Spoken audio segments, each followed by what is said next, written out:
তো জিও ফোনের চার্জিং ট্র্যাকলাইন দেখানোর জন্য আমি প্রথমে একটা বোর্ড এখানে করে রেখেছি, ঠিক আছে। তো তোমরা এখানে স্পষ্ট ক্লিয়ার দেখতে পাচ্ছ, এই বোর্ডটাই হয়তো আগে কোনো একটা প্রবলেম ছিল, সেই জন্য এখান থেকে বিএসের পেছনে একটা জাম্পার মেরে রেখে দিয়েছে, ঠিক আছে।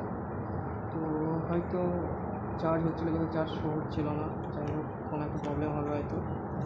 তো আমাদের যেটা বিষয় চার্জিং ট্র্যাকলাইন, তো আমি আজকে তোমাদেরকে সেটাই দেখো। ভিডিওটা প্রথম থেকে শেষ পর্যন্ত মন দিয়ে দেখতে থাকো, তাহলে তোমাদের জিও ফোনের জিও 220 মডেলের চার্জিং ট্র্যাকলাইন সম্বন্ধে আর কোনো সন্দেহ থাকবে না। তো ভিডিওটা প্রথম থেকে শেষ পর্যন্ত দেখতে থাকো। তো জিও ফোনের পিনের টোটাল 5খানা পিন হয়, তোমরা দেখতে পাচ্ছ 5টা পিন আছে। তো এই 5খানা পিনের মধ্যে একদম বাঁ সাইডের এই পিনটা, এটা নেগেটিভ আর এটা পজিটিভ, ঠিক আছে। আর এই বাকি 3টে পিন, এর মধ্যে একটা ডাটা পজিটিভ, একটা ডাটা নেগেটিভ, আর একটা হচ্ছে এনসি মানে নো কানেকশন, ঠিক আছে। নো কানেকশনের কোনো কাজ নেই।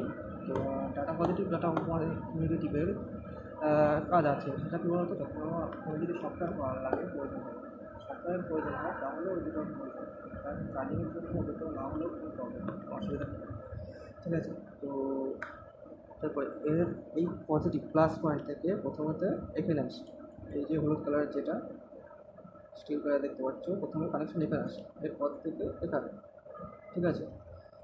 এটা যদি শর্ট থাকে তাহলে আবার চার্জ হবে না, ঠিক আছে। এর এই সাইডে ভ্যালু শো করবে, প্লাস এই সাইডে বিগ সাউন্ড দেবে। মাল্টিমিটারে যদি তুমি কন্টিনিউটি মোডে এগুলো চেক করো, তাহলে যদি দেখো যে এই সাইডে বিগ দিচ্ছে, এই সাইডে ভ্যালু দিচ্ছে, তাহলে কম্পোনেন্টটা ওকে আছে এবং চার্জিংটাও মানে এতটুকু পর্যন্ত লাইন ঠিক আছে।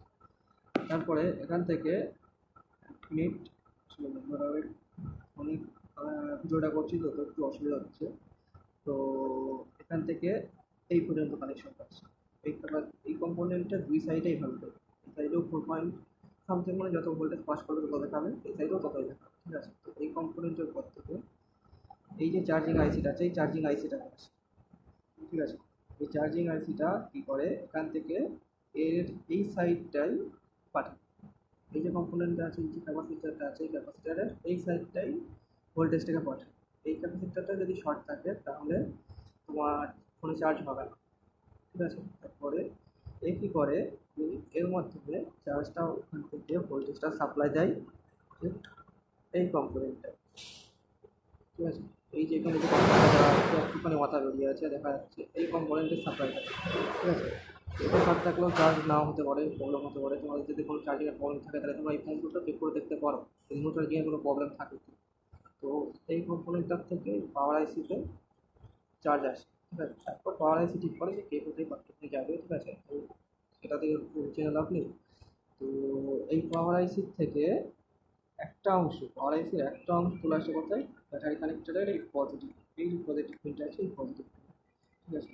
যদি তোমার এই ট্র্যাক লাইনের মধ্যে যেখান থেকে এই প্লাসের পজিটিভ প্লাস থেকে এখান থেকে এখানে এই যে তোমার যদি নো চার্জিংয়ের প্রবলেম থাকে, তাহলে তুমি বেসিক্যালি এটা এটা এটা এটা এই সামান্য কিছু কম্পোনেন্ট চেক করে, ঠিক আছে, তুমি তোমার ফোনের নো চার্জিং মানে জিও 220 মডেলের নো চার্জিংয়ের প্রবলেম সলিউশন 100% করতে পারো।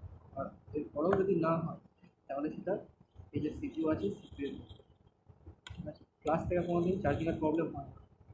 তোমাদেরকে জানিয়ে রাখি, জিও ফোনের এই দুটো হচ্ছে, এটা প্লাস আর এটা হচ্ছে সিপিইউ, ঠিক আছে।